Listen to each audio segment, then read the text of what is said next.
Inspiré du mouvement virtuel Project Unbreakable, le site web Je suis indestructible offre aux victimes d'agressions sexuelles un lieu où briser le silence. Lancé en septembre dernier, le site web a rapidement été adopté par de nombreux internautes. Ruby a rencontré l'instigatrice de ce projet, Tania Saint-Jean. C'est le plus beau sentiment que j'ai ressenti de ma vie, de libération, là. Je me suis jamais sentie aussi légère dans ma vie depuis que Je suis indestructible est en ligne.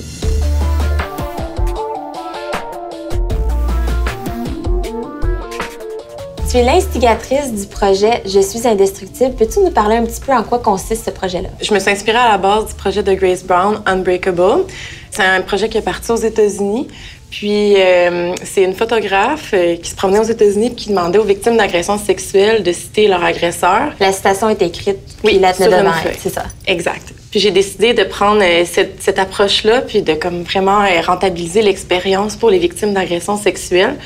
Donc, nous, on propose en fait aux gens de prendre cette démarche-là, de se l'approprier pour soi-même. Il n'y a personne de notre équipe de Je suis indestructible qui s'intègre dans la démarche. Les gens choisissent de partager l'expérience et choisissent la manière par laquelle ils vont le faire. Tout à fait.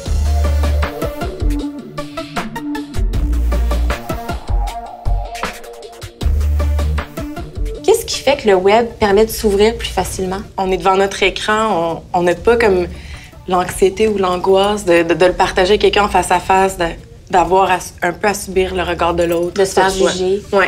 Je pense que ce qui est pertinent aussi avec la plateforme pour une personne qui n'a jamais vécu une agression, ce qu'elle peut comprendre, en fait, c'est vraiment la douleur, la solitude, le fait qu'une personne peut être isolée longtemps aussi avec son secret. Je pense que c'est là où ce qui est vraiment pertinent, ce qui est important de saisir avec le site.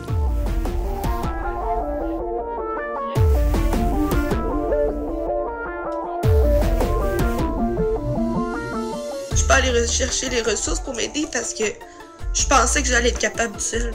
Puis je le sais qu'il y en a plusieurs qui pensent ça, qui pensent qu'ils sont capables seuls. Tu as toi-même été victime d'agressions sexuelles. À quel moment t'es-tu rendu compte que c'était important pour toi de partager ton expérience? En fait, ça fait longtemps que j'en ai pris conscience.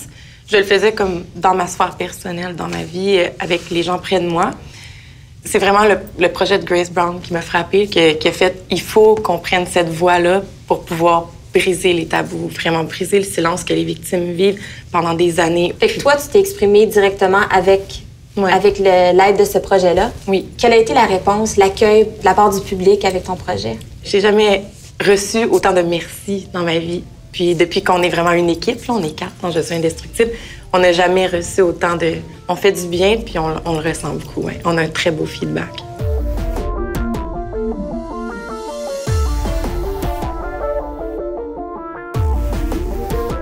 À l'avenir, tu aimerais ça aussi tenir des événements en personne. Parle-nous un peu de tes projets d'avenir avec Je suis indestructible. On veut comme créer ce rassemblement-là en personne, comme tu disais. On va mettre sur pied des cafés-causeries. Puis l'objectif est vraiment de reprendre encore là l'espace public, mais dans une optique de sensibilisation puis de prévention sur la culture du viol puis les agressions sexuelles. Bien, Tania, je te félicite pour ton beau projet. Et moi aussi, je te remercie d'avoir créé ça. Puis merci aussi de nous avoir rencontrés. Merci à vous. Merci.